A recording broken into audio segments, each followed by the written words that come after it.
Hello and welcome to Real Cheating Story. As I sit before my computer trying to think of how I can tell my story, I know full well that no one will believe a word of it. I didn't accept it either when I first learned about what had happened to my father. Yet, the more I pondered his story, the more I am convinced that it must be true. Still, I struggled for a while on whether to let anyone else know, even though I'm pretty sure his story will be dismissed out of hand. I wondered if it should be recorded. I finally came to the decision that, if for no other reason, it will be a way for my children to learn a little about their grandfather. I love my father and still miss him today, 7 years later. It began 9 years ago, but I will start with my visit to the bank. For the purposes of this story, I was left cooling my heels in one of the bank offices by the bank manager. He was off having the bank's attorney confirm the court order declaring my father dead. While I waited, I pulled out and reread the note delivered to me a week ago with a safe deposit key. It was in my father's handwriting, but the piece of paper only had the bank's name written on it. Still, this was the only communication I had had from my father in the last 7 years. The court order would grant me access to my father's safe deposit box, a box I never knew he had. I can't believe it's been 7 years since my dad disappeared. Some people think he was murdered, others are sure he died in an accident and that his body hasn't been found yet. Still, others feel strongly that my father ran away to escape his ex-wife. That's the most ridiculous of all the theories. My father loved his ex-wife with all his heart. I couldn't imagine him running away from her. But in truth, I had no idea what had happened to my father. It was as though he had just vanished from the earth. I suppose I should introduce myself. My name is Jake Stanton, and my father's name is Mike. I'm here today in the bank because of two events that happened one day apart. A week and a day ago was the 7th anniversary of my father's disappearance, which meant that my father's estate could finally be probated. The second event, which happened the day after the 7th anniversary, was the delivery of a safe deposit key with a note from my father.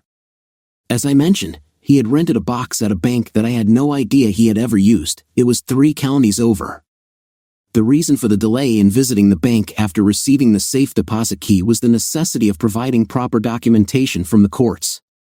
Now, I'm sitting in some manager's office while they verify this documentation.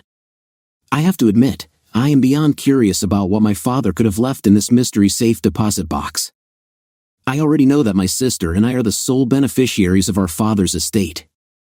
It bothers me that my sister, Tanya, is acting as co-trustee for my father's holdings. She betrayed our father, and now she's making noises about forcing the sale of the Rain Ranch. I don't even know whether she can force the sale or not, but it has me worried. I've learned from my attorney that once the IRS gets involved, the sale of the ranch will probably be forced. Even though this isn't Tanya's fault, I'm still annoyed with her. My sister and I have never really gotten along. To her, I was her stupid younger brother. She was 2 years older than me and often treated me like I was beneath her. Tanya would make fun of me in front of her friends. When I finally realized that we weren't going to be friends, I started finding ways to get back at her for all the times she had slighted me. I was 9 and Tanya had her girlfriends over for a sleepover. She told them all that she'd seen me naked and I had a tiny willy all Saturday. They would call me Wee Willie and hold their thumb and forefinger about a /inch apart, then they'd laugh hysterically. I would turn bright red. Saturday night the girls changed into their PJs and talked late into the night. When they finally fell asleep, I snuck into Tanya's room and sprinkled itching powder on their change of clothes. I also poured an extra dose on the clothes that my sister had laid out for the following day. The next morning, they ate breakfast and watched TV before getting dressed. They were planning on going to the mall and meeting up with some friends, but they never made it out of the house. As they began to itch uncontrollably, my mother was very upset with me, but my father thought it was funny. The girls were ordered into the showers and their clothes were washed twice. They were still itching when they went home. You would think that my sister would take that as a warning and leave me alone, but she never did. We went back and forth at each other, and I learned that women can be more devious than men. Both my sister and my mother proved this to me. My sister became sneakier in her shots at me. Sometimes I wouldn't catch on for a month or more. One time, Tanya took my pet lizard and put it in Mom and Dad's bed. My mom had a strong reaction, and I got punished because I hadn't secured the latch on my pet's cage. I initially thought it was my fault, The cage's clasp was iffy and required a hard push to secure it. I probably never would have caught on except that I saw my sister smirking while I was getting yelled at. In retaliation, I dropped a cockroach down her back. I still remember my sister screaming as she stripped her clothes off in the front yard to get rid of the insect. I got grounded for a week but smirked whenever my sister passed me. I really learned about how unbelievably devious women could be from my mother. Her treatment of my father toward the end of their marriage put me off women for a long time. It wasn't until I met Jenny that I started to trust a woman. Even then, my fear of betrayal almost ruined my marriage. I loved Jenny with my whole heart and soul, and despite my fears, I asked her to marry me. She agreed without reservation, but the mistrust instilled by my mother began to drive a wedge between us. In desperation, Jenny confronted me one day and told me we needed to talk. My heart leaped into my throat, and I was sure this was where I would find out that my wife had found someone else and wanted a divorce. At that moment, I was preparing to hate her. "What exactly do we need to talk about?" I asked with a calmness that I did not feel. "You are driving me crazy checking up on me all the time," she said. "If you can't trust me, then there is no future for our marriage." This accusation blindsided me. I thought I was subtle enough that Jenny wouldn't know about my checking up on her, but I knew she was right. Our marriage hung in the balance. I had only two ways to go: deny it or admit it and explain. Thank God I chose the latter. "You're right," I said softly. "I'm messed up in the head. My mother cheated on my father, lied to him, and then left him to be with my father's worst enemy. You've seen my father, he's a broken man. He tries to hide it, but he is desperately unhappy. Jake," Jenny said lovingly, "I'm not your mother. I would never cheat on you, but we need to find a way to put your fears behind you.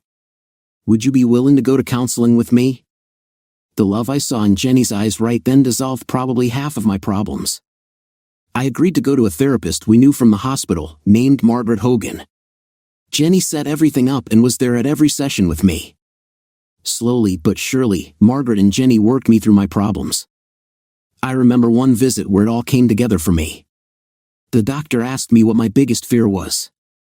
I told her I was terrified that Jenny would find someone better than me. I loved her so much that I didn't think I could live if that happened. "Jake, honey," Jenny said as she slipped from her chair and knelt beside me, tears streaming down her face, "if I ever lost you, my life would be over. I promise you that I will never leave you unless you tell me to go, but please don't ever do that. I love you with everything I have." We hugged and cried for a good 5 minutes or more. After we composed ourselves, Margaret talked to us for another half hour. After that day, my fears began to quickly fade. I can't say that my trust is 100%, but I trust Jenny as much as any person can trust another. If I had to put a number on it, I'd say my faith in Jenny runs to 99.9%. I realize now that I never really trusted my mother. There was always a distance between us. I was pretty sure she loved me and my sister, but her love seemed to come after her love for herself. Tanya was clearly her favorite, putting my sister 2 steps ahead of me but still behind my mother. It was totally messed up. The first time I witnessed my mother's selfish behavior was when Tanya had the lead in a 4th grade play. Mom had forgotten about the show and scheduled a hairdressing appointment for the same time. Mom and Dad were going to the Blue and White Ball at the hospital, one of the top social events of the year. I remember seeing my sister peek out through the side of the curtain looking for Mom. Even though we never really got along, that day I felt sorry for Tanya. I saw the pain in my sister's eyes when she finally realized Mom wasn't coming. That was one of the very few heated arguments I ever remembered my mother and father having. My mother just couldn't understand why anyone was upset. My dad was so upset that he didn't talk to Mom for several days, and Tanya didn't talk to Mom for a whole week. Eventually, my father couldn't stay mad at Mom, and my mother took Tanya out for a day of lunch and shopping. It seemed clear to me that Mom was trying to buy Tanya's affection, and Tanya was completely taken in by it. I kept my mother at arm's length, but my relationship with my father was built on mutual love and respect. My father also had a special relationship with my sister. He treated her very well. If Tanya had to choose, there was no doubt in my mind that she would pick our mother. Everything I know about ranching I learned from my father, and through him, I grew to love the ranch and everything about it. Like him, I started working almost as soon as I could walk. We were very close, and the pain of him not being around is still with me today, 7 years after he disappeared. My mother's actions crushed my father's spirit and destroyed my relationship with her. I hadn't spoken to her for 2 years before my father went missing, and I haven't spoken to her since. I didn't invite her to my wedding, and I have refused to let her see her grandchildren. Jenny and I have 3 boys. I suppose it was inevitable that my mother would cheat on my father. They came from completely different backgrounds. My father was born into a large family filled with love and mutual respect. My mother, Ashley Blakely, was an only child of a very successful builder, Jonathan Blakely, and his stay-at-home wife, Carol. My grandfather, John, and his wife started the ranch, which is now the cornerstone of my father's estate. My grandfather inherited a 100-acre parcel of land from his parents. My great-grandfather had bought the property from a neighbor during the Depression to help the neighbor out, but the land had never been used. The ranch began with that 100 acres, 10 head of cattle, and 2 horses.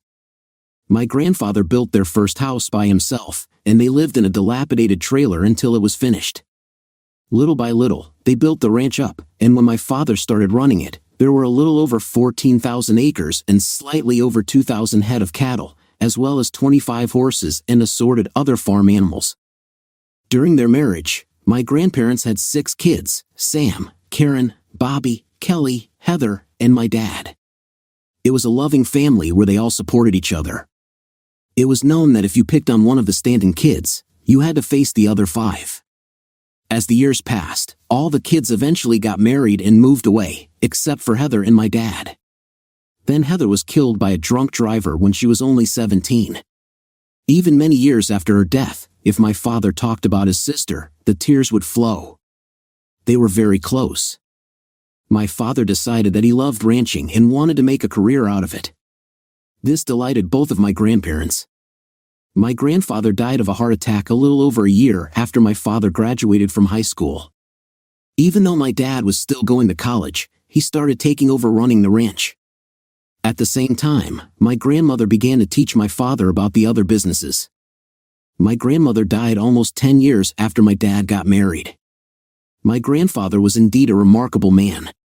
In addition to the ranch, he also built a feed store on another property fronting one of the main roads and became a half-owner of the local drugstore. Over the years, he acquired several other businesses.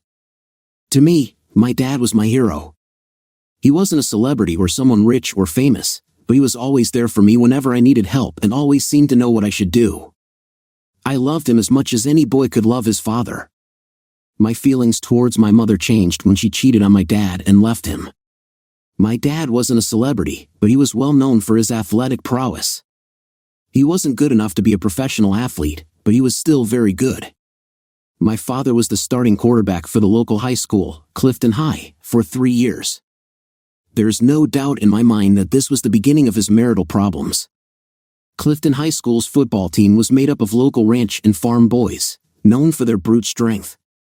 When my father was installed as the quarterback, he was 5 feet 11 inches tall and weighed 180 pounds.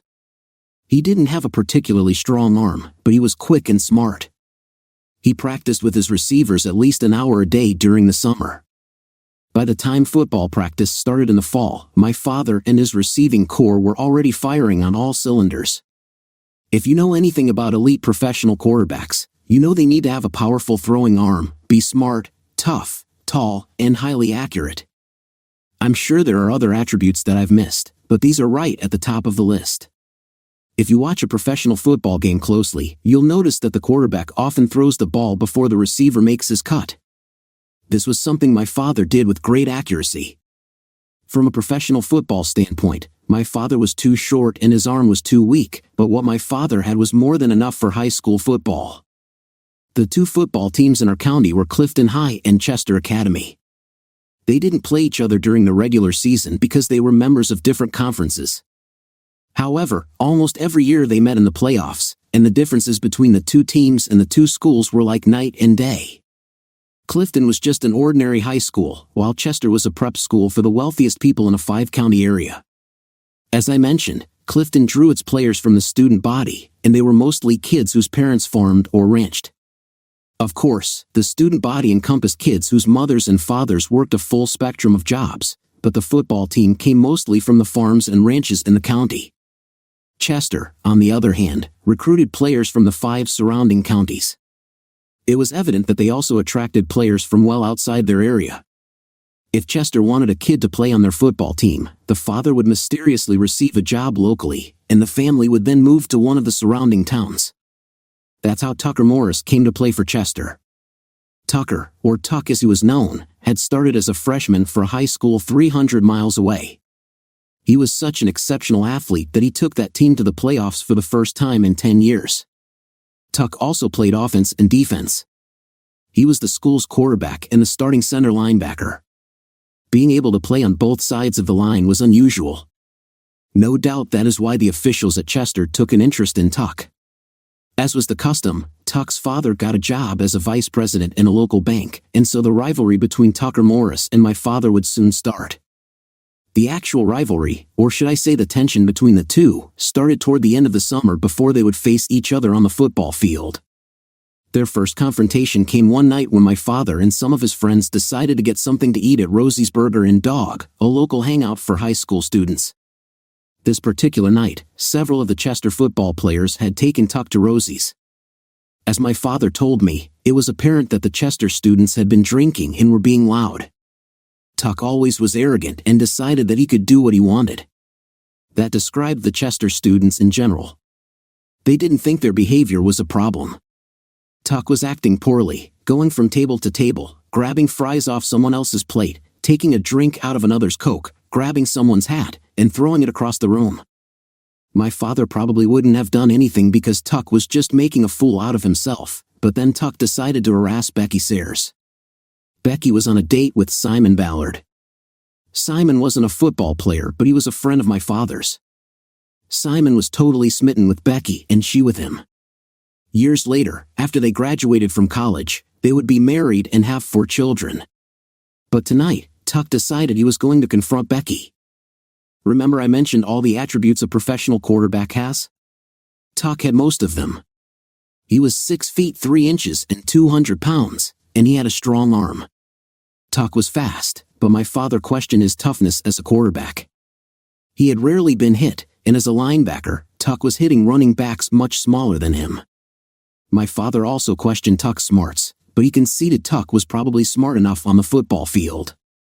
He was on track for a scholarship to a Division I college to play football, and there was a strong probability that he would make it to the pros. Simon, on the other hand, was maybe 5 feet 7 inches and 140 pounds. Becky was a charming girl and smart as a whip. Both Simon and Becky would get full academic scholarships to college. While Becky was not a striking beauty, she had a notable presence. As Tuck was making his way around the room, he finally stopped at Simon and Becky's table. He stood there glaring at Becky and then reached in with both his hands and touched Becky inappropriately. Becky screamed and Simon jumped up to defend her. There was no contest. Tuck put Simon on the floor with one punch. That was all my father needed to see. He was out of his seat before anyone knew it and slammed into Tuck. My father probably wouldn't have done anything because Tuck was just making a fool out of himself, but then Tuck decided to confront Becky Sayers. Becky was on a date with Simon Ballard.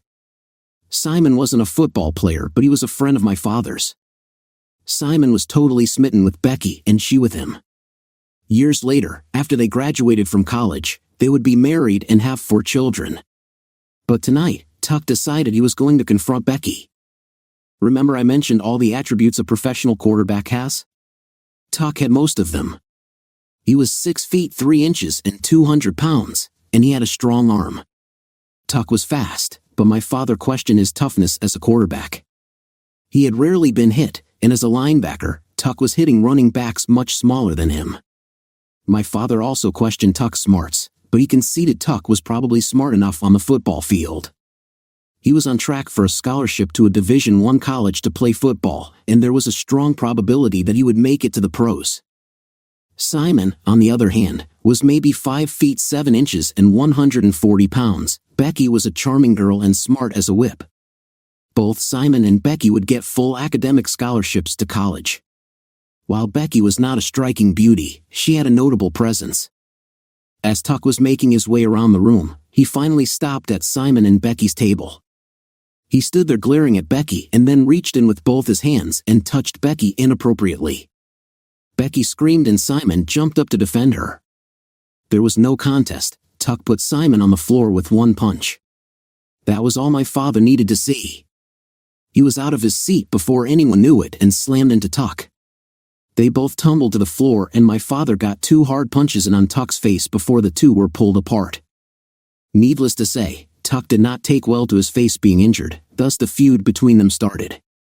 It only got worse before school started. Tuck felt my father had taken an unfair advantage, so in typical Tuck fashion, 3 days later he challenged my father to a fight. Never one to back down, my father accepted and agreed to meet under the Highway 1 bridge.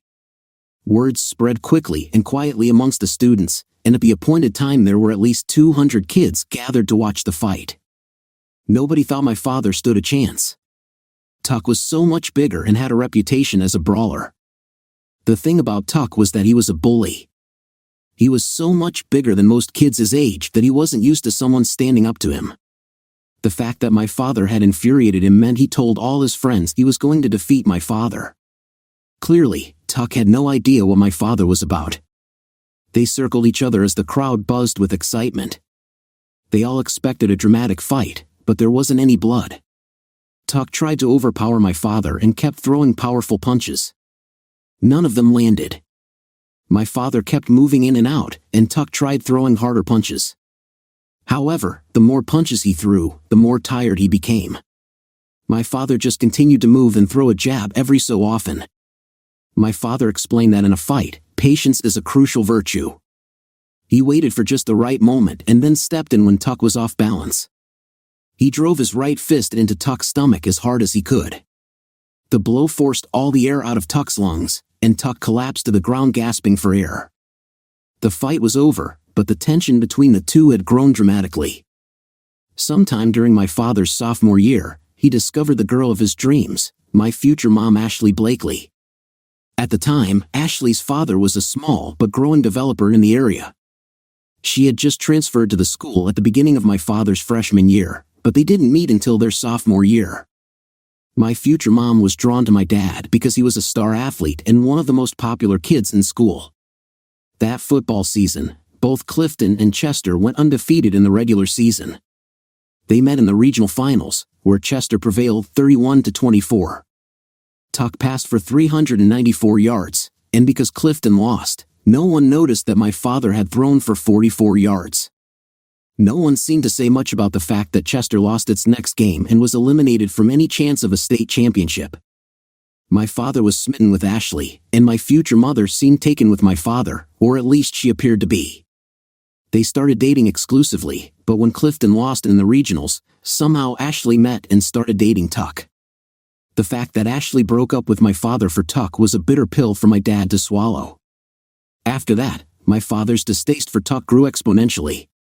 What my father didn't understand was that his future wife was quite self-centered. Even after everything that my mother did to my father, I'm not sure he would ever agree with my description of his wife. However, in all fairness to my dad, most people didn't see this side of Ashley either. When I was young, I didn't understand the distance between us. As I grew older, I studied my mother and learned what she was all about. My mother was very clever in how she interacted with people.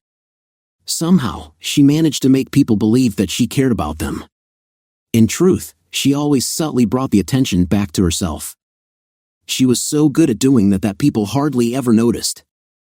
My mother was the most socially conscious person I ever knew. I used to think she was just fond of my father.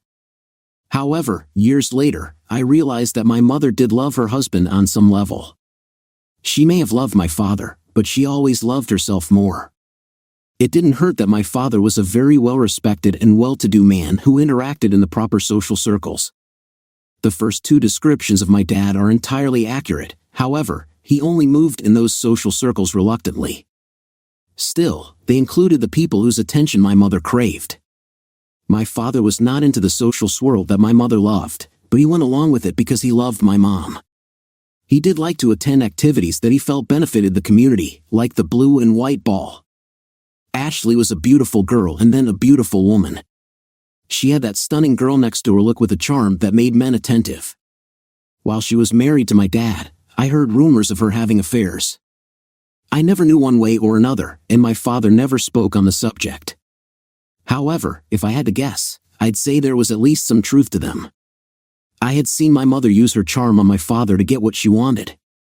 I had no doubt she would use her charm with other men if she wanted something. If my mother had affairs, and I believe she did, it had to benefit her. Even though my father and Ashley were going steady, my future mom found someone she thought was better, Tuck. This put her in a higher social circle, and as a result, she ended her relationship with my father to be with her new love. This first breakup hurt my dad, but he recovered.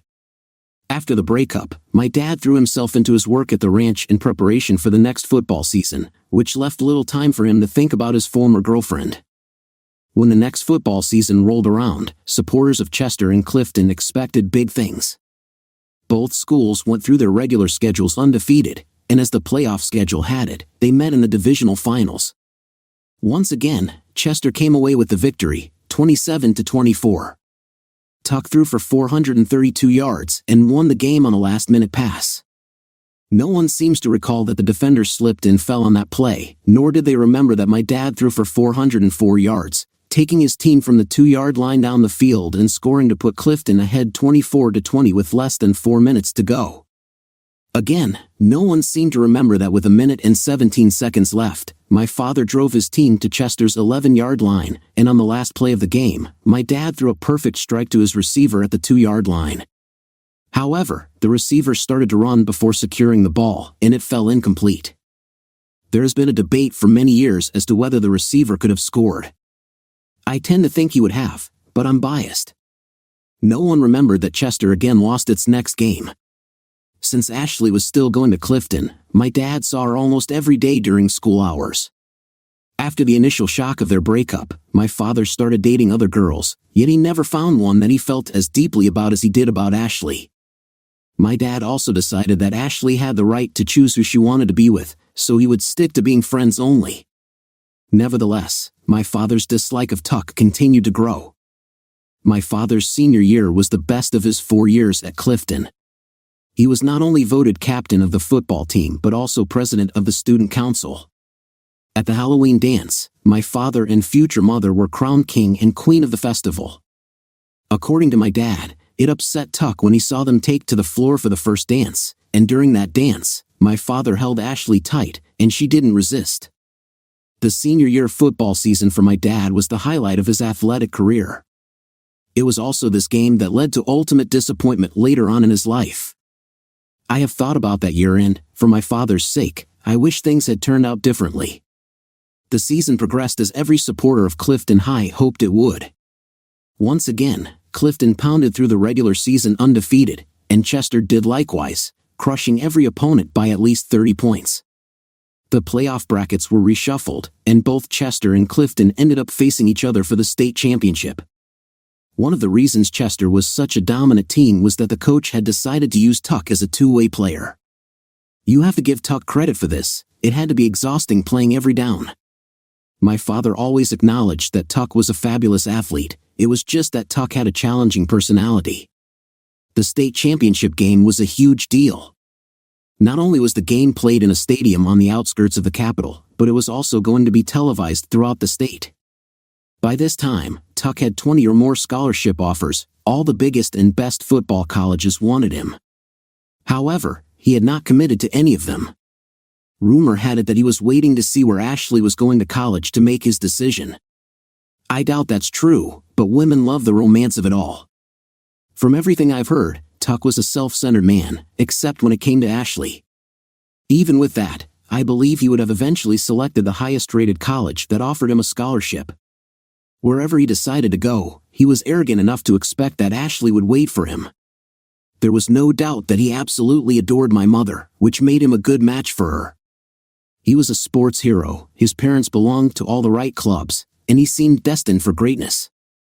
Of all the great games my father played over his high school career, his best was this championship game.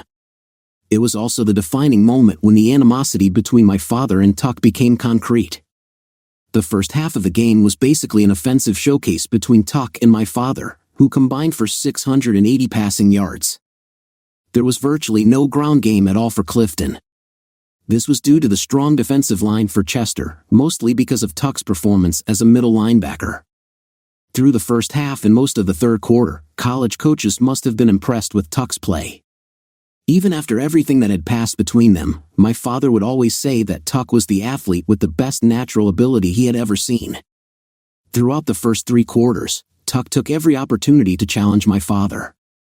This game was played before all the protections were in place to safeguard quarterbacks, so every time Tuck blitzed, he would hit my father hard. But every time that happened, my dad would pop back up and smile at him.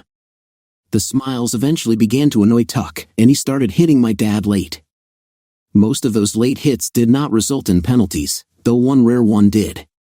It was 4th and goal at the Chester 3-yard line, and Clifton decided to go for it. The score was tied at 31-31. The Clifton coach decided that a field goal wouldn't suffice and called for a slant pass. Chester had that covered, so my dad had to scramble. Finally, he found Randy Thompson in the far corner of the end zone. My father threw the ball hurriedly and was watching its flight when Tuck hit him hard. My father admitted that he saw stars after that hit and got up slowly. When he was upright, he saw the flag on the field. Tuck had been flagged for unnecessary roughness. My father was pleased because his pass had sailed just a bit too high at the 1-yard line. The Clifton coach called 3 straight running plays. Tuck filled the gap each time, and Clifton only managed to move the ball a half yard. The third quarter ended before Clifton's coach had decided whether to go for it or not. With the whistle to start the fourth quarter, it quickly became apparent that Clifton was going for it. Like the previous 4th down play, the coach called for a slant pass, but this time from the other side. Again, it was covered, so my dad had to scramble for his life with Tuck in pursuit. I must have watched the film of that play 100 times. Tuck was closing in on my dad, and just when it looked like my father was going to be sacked, he turned and ducked. Tuck's hit caused significant damage. My father remained upright and scored a touchdown. No one realized it at the time, but Tuck's collision had caused considerable damage. As a result, Tuck sat out 2 plays and then went back into the game, but it was clear he wasn't as mobile as before. After that last touchdown, the defenses tightened up, and the only scoring after that was a field goal by Chester. With almost 9 minutes left in the game, neither team could play conservatively. The next time Clifton had the ball, my father was picking apart the Chester secondary. Then, one of his passes was tipped at the line of scrimmage and deflected into Tuck's hands. Tuck took off down the field, but my father pursued him. An uninjured Tuck might have made it, but slowed by his injury and the perfect angle my father had taken, there was a collision at the 20-yard line. My dad caught up to Tuck and tackled him. Tuck shattered his ankle and fumbled the ball. Clifton gained possession, and Tuck was out of the game. Clifton scored once more, and the final score was 45-31. It was the first and only state championship for Clifton. In true Chester Academy fashion, now that Tuck was no longer of use, his father was let go right after his son's graduation. This did raise some eyebrows, but no action was taken. Tuck's father moved to California, and all the colleges that had shown interest in Tuck dwindled down until only one, Northwestern, was willing to give him a chance as a walk-on. Tuck rehabbed his knee and ankle but was never able to recapture his previous ability. He did not make Northwestern's team. At that point, my father lost track of Tuck. Besides, Ashley had re-entered his life. She had ended her relationship with Tuck a month after the state championship game due to his sour mood and injuries. It was a month or 2 after that before my father and Ashley reconnected. They dated while my father completed his degree in animal husbandry at the local college. Ashley went to State University but quit during her first year. She had been accustomed to being a standout in her previous environment, but at the university, she felt overwhelmed. My mom and dad were married a month after he graduated, and Ashley became pregnant shortly after that with my sister. I came along 2 years later. From what I understand, my father was extremely happy for the first 14 years with his wife. I never knew my mother's feelings about the marriage day to day, as she often changed her attitude. What really kept the peace in the family was that my father did almost everything my mother wanted, though he would put his foot down when she pushed too hard. Then Tuck came back to town. Tuck's father, who had moved to California, initially found a job with another bank but quickly transitioned to becoming a stockbroker. He did exceptionally well and then moved into a bank holding company, eventually starting his own holding company. He used his experience and contacts to acquire banks in our state. When Tuck returned, he was working for his father as an executive vice president in charge of the banks his father owned in the southern part of the state, totaling 9 banks. For the first 18 months, nothing changed. However, my mother would often point out Tuck's picture in the paper. Tuck, despite his demanding job, wanted to reconnect with my mother. Once the banks were settled, Tuck began to pursue her. The process was not lengthy. My father, trusting as he was, didn't object when Tuck asked my mother to co-chair the blue and white ball. I later learned that my mother started seeing Tuck after the first week. They continued their affair secretly, as Tuck was also married with a wife and 2 children. My father's trust had limits. He eventually began to suspect something and, despite how difficult it was for him, hired a private investigator. The investigator quickly gathered evidence. Although people sympathized with my father, they continued to socialize with Ashley and Tuck. When my father shared the evidence with Tuck's wife, she divorced him. The settlement was sealed by the court, so I never learned the details, but it was assumed to have been costly. Tuck's wife took their children and left the state. Tuck had very little to do with his children. What I remember most vividly from that blow-up was the confrontation between my father and mother. I can almost quote the conversation word for word. My mother had picked us up from school, and when we arrived home, Dad was sitting at the dining room table. My father looked at Tanya and me and said, "Kids, go on upstairs. I need to talk to your mother." Tanya took one look at our father and then our mother before racing up to her room. I pretended to go upstairs but snuck back down and hid at the bottom of the stairs. My father tossed some pictures in front of my mother. "How could you do this, Ashley?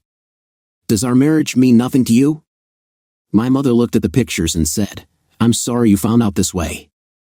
Tuck wanted to wait until he could settle with his wife before talking to you, but it seems that isn't going to happen. In answer to your question, I guess our marriage meant something, but it's over now. It's time for both of us to move on. You've always known that I love Tuck." "Then why did you marry me?" my father asked, his voice calm but with visible pain in his eyes, even from where I was hiding. "I loved you, but I love Tuck more. Please don't make this any more difficult than it has to be." My father sighed and shook his head. The devastation I saw in his eyes lit a fire in me. If I had been asked before this day if I loved my mother, I would have said yes. Up until that moment, I did love her, but the love I felt for her paled compared to the love I felt for my father. At that precise moment, whatever love I had for my mother withered and died. "Fine, I suppose we should talk about the details of your divorce," I heard my father say in a detached voice. I was surprised at how calm he was about his wife's infidelity. "What is it that you want?" My mother gave my father a look as if he should already know. "I want half. This is a no-fault state, and I'm entitled to half of everything, including the ranch." My father surprised me by chuckling. "Not going to happen, Ashley," he said calmly. "You obviously have been taking your legal advice from Tuck." I looked it up online. "Smart," my mother hissed. "I'm entitled to half of everything." "Oh, you're absolutely right," my father smiled. "This is a no-fault state, and you're absolutely right that you're entitled to half of anything I own. The only problem with your research is that I don't own anything. The ranch, all the equipment, all the other businesses, all the cash, it's all owned by a trust. All I get is a salary and a percentage of the profits, assuming there are any. That arrangement was set up after we were married by my mother. In case you hadn't figured it out over the years, she never liked you and was only civil because of me. If you were hoping for a big payday, it isn't going to happen." I could see my mother's face harden before a sharp smile appeared. "Fine, if you want to be that way, the lawyers will handle it. Besides, Tuck is well off enough to take care of me without anything from you. I'll just take the kids and leave." I had remained hidden all this time, but my anger had been building as I watched my mother destroy my father. When she threatened to take Tanya and me, I lost it. I came charging into the room. "You!" I screamed at my mother as I came into view. "Jake, don't talk to your mother that way," my father said, clearly surprised. Neither of them had any idea that I had been listening to the entire conversation. "My father, I've always done what you've told me," I said, my voice shaking. "But today, I'm going to have my say, and I don't care if you like it." My father was speechless as I turned to my mother. It was then that I saw the photos of her and Tuck. I was disgusted. "I called you a name, and I'm sorry," I said, lowering my voice and pointing at the pictures. "You're not a name I used, you're just not someone I respect." My mother recoiled as if she had been slapped. She glanced at the pictures and then at me. At least she had the decency to look embarrassed, and I was surprised to see tears begin to flow. "Jake, honey, you need to go upstairs and let your father and me finish our discussion. This has nothing to do with you." "I don't take orders from you," I said with pure anger in my eyes. My mother's facade began to crumble slightly. Looking back on that moment, I realized it was the first time she showed any emotion toward me. Apparently, she did love me at some level, but now I didn't care. It had never occurred to her that one of her children would object to her actions. Now she was faced with the devastation she had caused her own son. "Mother, I have absolutely no respect for you," I continued. "In fact, I hate the sight of you. The sooner you're gone, the better. I will never live with you and Tuck. As far as I'm concerned, my mother died today." "Jake, you don't mean that," my father said, putting his hand on my shoulder. "Jake, sweetheart," my mother said, deeply upset, "just because your father and I aren't going to be married anymore doesn't mean I don't love you." "I told you, I don't have a mother," I said, my anger still burning. I pulled away from my father and started out of the room. Then I stopped and turned around. "I am never going to talk to you again, and I don't ever want you to talk to me. We're done." I stalked out of the room and up the stairs, but as I went, I could hear my mother sobbing. I took a quick glance and saw my father with his hand on her shoulder. "I'm sure he doesn't mean it," my father said, trying to console my mother. "I'll talk to him tomorrow after he's had some time to cool off." My father did try to talk to me in the morning, but I wasn't interested in patching things up with my mother. I had said what I meant and meant what I said. In my mind, she had never been there for me, so it was no loss. All these years later, I still haven't talked to her. The divorce went through, and my father's assessment was correct. My mother was entitled to very little, but bitterness had filled my father regarding his ex-wife. He fought her for the little she was entitled to until the lawyer bills exceeded that, and my mother eventually abandoned the fight. That was one of the very rare happy days for my father. Tanya chose to live with my mother, and I stayed on the ranch. My father wasn't upset initially that my sister had decided to live with her mother. He sort of expected it, but when she spoke against him at one of the divorce hearings, that all changed. After that day, my father never talked to Tanya or about her again. I don't think Tanya was ever truly happy living with Mom. She never said anything uncomplimentary about her mother, but I know she was devastated that Dad had cut her off. The few times we talked, Tanya would ask me to have Dad call her. He never did. I knew that both Tanya and my dad were hurting, but I couldn't help either of them. This was more fallout caused by my mother's actions. When Tanya graduated from college and got married, I wasn't invited to either event. I didn't understand why, and it upset me. I stopped talking to Tanya after that. I'm now in a disagreement with her over the ranch, and I'm afraid she's going to win. She wants to sell everything, and I don't. It's complicated with the trust, no will, my aunts and uncles, and my father's disappearance. I've been managing everything in my father's absence. About a week after I took over, I discovered that my father's brothers and sisters had given him half of their shares years ago, believing that since my father was doing all the work, he should receive the majority. My father owned 60% of everything. With my father now declared dead, the lawyers informed me that if I wanted to keep the ranch, my sister and I would have to raise a significant amount of money to pay the taxes. This is the main reason my sister wants to sell everything. She and her husband don't have the funds to pay the taxes and don't want to go into debt to save the ranch. What surprised me was that my father didn't seem to have any estate planning in place. He was usually a meticulous planner, so discovering there was no will was shocking. Now, the state will decide how everything will be divided, creating a complicated situation. After the divorce, Tuck and my mother married within a month. True to Tuck's character, he bought a large piece of land right across the road from the ranch and had a huge house built on it. He did this so my father would see it every time he drove out the front gate. Once the divorce was final, my father retreated into his work, which was the only thing that seemed to give him pleasure.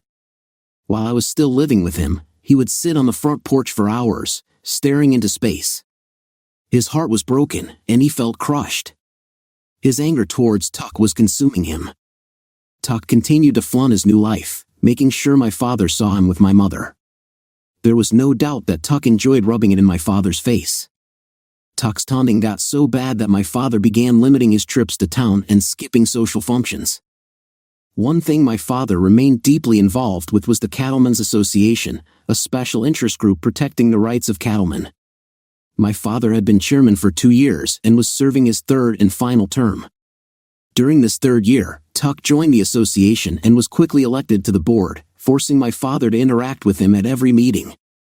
Tuck always brought my mother with him, and she seemed to take pleasure in humiliating my father. My mother and Tuck were married for about 1.5 years before things took a turn for the worse. I couldn't understand my father's actions or my mother's. It felt like the world had been turned upside down.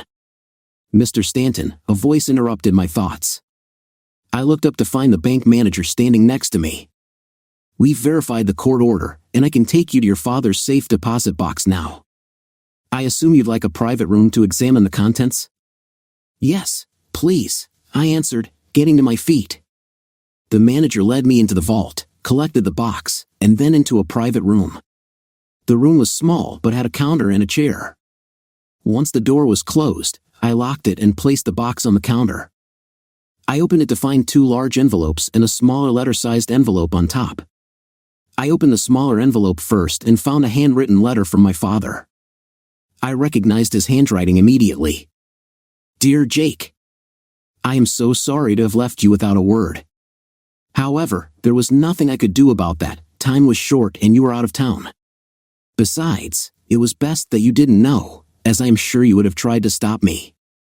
My decision to leave was of my own free will and I won't ever be returning."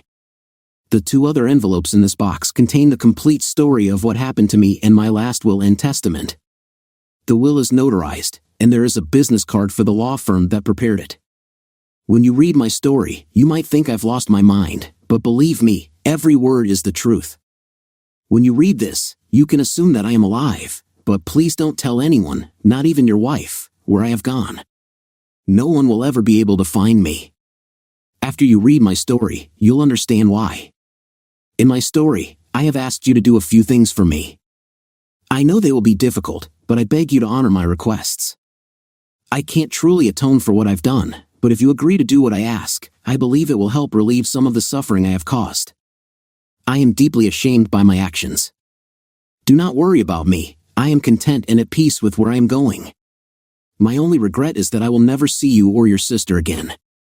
I always tried to be a good father, but I know that I failed. I want you to know that I was always proud of you and loved you deeply, as much as any father could love his son. I also loved your sister dearly. Despite everything, even if you don't believe my story, please do the small favors I've asked, they would mean a lot to me. I have caused a lot of damage, and I love you beyond words." I dropped my father's note on the counter and sat back in my chair. I was beyond shocked. My father was still alive. Where could he have gone? In today's world, no one can hide forever, but I had already spent a small fortune on private investigators trying to locate him with no success. I was puzzled and troubled by my father's remorse. What had he done that he wanted to make amends for? I reviewed the 2 years before my father disappeared and couldn't find any fault with him despite the craziness that happened. So many emotions and thoughts filled me. Perhaps the overriding feeling was total happiness that my dad was still alive. I didn't believe for a second that he couldn't be found. I would begin again by hiring the best private investigators money could buy. This time, I felt they had a real shot at locating him. It troubled me that my father felt he had done something so wrong. I glanced quickly into each of the large envelopes and then pulled out his story. "Jake, if you're reading this, then I've been gone for 7 years. As I mentioned in my note, please don't tell anyone that I am alive. Explaining where I have gone will be nearly impossible. I know as you read this, you will find what I have to say hard to believe, but everything in this story is accurate. The way the story is written may seem strange, but I will explain why. You already know the history between your mother, Tuck, and me, so I won't go over it again. Suffice to say that when your mother left me for Tuck, I was devastated.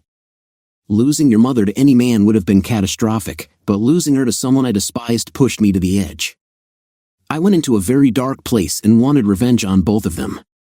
That anger twisted me in ways I wasn't aware of and led me to actions I deeply regret. For these actions, I beg for your forgiveness. However, if you cannot forgive me after reading this, I will understand. I will still love you profoundly and hope that you still harbor some small affection for me. Although I accept the total blame for my actions, Ashley and Tuck are not blameless. They went out of their way to torment me, and Tuck rubbed my face in my loss while Ashley supported him in this. I think she may have enjoyed it, but I no longer care. I do admit that our divorce battle was not my finest moment. I should have just let Ashley have the amount she was entitled to, but I was consumed by hate. Despite that, I was still in love with your mother and yearned for revenge. My reason for leaving began about 6 months before I actually left, starting on the night of a severe storm that knocked out electricity for hours.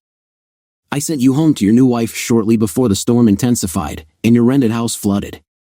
With no electricity, I got out the lanterns and flashlights, poured myself a drink, and settled into my recliner. Around midnight, while sipping on my drink and listening to a jazz station on the radio, I felt the house shake briefly. I thought it was an earthquake, but it didn't last. I decided to ignore it and continue resting. About an hour later, I felt I should go to bed since I wanted to be up early for work. As I headed for the staircase, I heard something on the front porch. The wind was blowing, so I thought something might have been blown down. To my utter shock, I found a woman lying just to the left of the front door. She was cut and bleeding, also she was only semi-conscious. I guess the alcohol had dulled my brain because I only took passing notice of her clothing. She appeared to be wearing an aquacolor jumpsuit, but my attention was immediately focused on her wounds. She was cut up pretty badly, which is why I probably didn't pay too much attention to her appearance. The woman also had a lump on her forehead the size of a golf ball, and because of the limited lighting, I didn't pay much attention to the seemingly strange bronze color of her skin. In the dim light of my flashlight, she appeared to have gray hair, yet she seemed to be a young woman. After helping her into the guest bedroom, I assessed her wounds. At the time, I thought some of them might be serious. In any event, I told her that the cuts needed to be cleaned and bandaged. I motioned what I intended to do and explained at the same time. She said in a strange accent, "Amen." I didn't recognize the language, but I didn't see how she could tend the cuts by herself if that's what she meant. This mystery woman could barely move. I examined her wounds and had to admit that there were only a few on her back and they were minor. It was just some of the ones on her legs and stomach that seemed severe. Still, it made no sense for her to try and bandage herself. "I don't think so. You can barely move." "I'll do it," I said. She shook her head. "You can't do it," she replied with exasperation. "Look, if you don't want me to do it, I'll take you to a hospital or call a doctor." "Nay, doctor," she said, shaking her head. "Okay, I understand," I said, even though I didn't. "You don't want me to help you, and you don't want a doctor to help. What are we going to do?" I also pointed to her bleeding cuts and raised hands, shrugging my shoulders to indicate my confusion at her refusal. "Need tool," she said, pleading. "What tool?" I asked, totally perplexed. She pointed through the window out the front of the house. "Tool there? You want me to go out there?" I pointed out the same window she had indicated. "You want me to go out in the rain? I won't be able to find anything in the dark." Even before I finished objecting, she reached into her pocket and pulled out something the shape of a woman's compact. "This tool help," the mystery woman offered it to me. I took the object and realized it had a red light running from the center of the device out toward the edge. The direction that the light flowed was toward that front window. I figured it must be some kind of GPS, but I had never seen anything like it. "Please find tool," she was pleading now. "Blue, find blue," The woman began to lose consciousness at that point, but the pleading in her eyes penetrated deep within me. Yet despite her protestations to the contrary, I decided to call for an ambulance instead. But my cell phone provided no service. I would learn in the morning that several cell towers had been damaged by the storm. Next, I picked up the landline, but it was also useless. I was about to load her into my truck and haul her to the hospital, but a thought suddenly struck me. What if there were other injured people out there? She didn't appear to be in imminent danger, so I put towels over the worst wounds to stem the bleeding and tucked a blanket around her. Taking her device, I headed out. The wind was dying down by this point and the rain had turned to a light drizzle. I let the device guide me. It led me down the drive, out the front gate to the main road. I turned left and traveled for less than a couple of minutes before I could barely see something smoldering off the road, about 500 feet away. In truth, if I hadn't had the GPS, I would have missed it completely. At first, I thought maybe a small airplane had crashed, but the field was too small even for a single-engine plane. It must have been a car crash. When I got closer, it didn't seem like fires were burning, it was more like the debris was evaporating in shimmering red light. Of course, I had had the better part of 5 stiff drinks, so I took everything I saw with a grain of salt. In truth, I probably shouldn't have been driving in my condition. As I got out of the truck, the fires began to die out. Still, there was the shell of something. I assumed it was perhaps a car, and from the size, I thought it was probably a sports car. But I wasn't there to check out the wreckage. I was looking for survivors and her blue tool. I quickly combed the area for any other survivors of this crash. From the vehicle size, I knew there could only be one other potential victim. After a quick search, I was convinced there was no one else. Then I turned my attention to finding the tool. It only took about a minute of hunting when I saw the first blue object. It seemed to be glowing, but when I picked it up, whatever lighting there was disappeared. It was roughly the size and shape of a baseball. Then I saw another blue object. This one had dimensions similar to a hardbound dictionary. A few feet away was another, the size of a small paperback book. The fourth blue object I found looked like a laptop computer. The fifth and final one was about the size of a golf ball. The story continues in the next video. Link to part 2 in the description of this video. Thank you for watching and for your likes.